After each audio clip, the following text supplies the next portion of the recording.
Bigla na lang siyang kumaliwa papasok sa isang compound at dumiretso sa isang bahay. Habang ang may-ari ng bahay, nasa gilid lang ng kasada habang nagkakasigahan kasama ang mga kaibigan.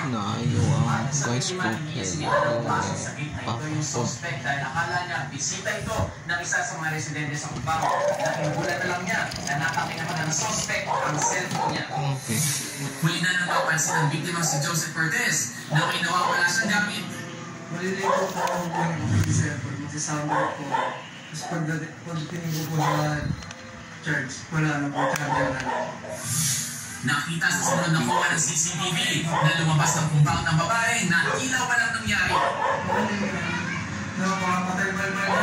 Sa tulong ng barangay, agad na na-arrest ng mga pulis ang suspect na kinilalang si Jacqueline Garillo at 43 anyos.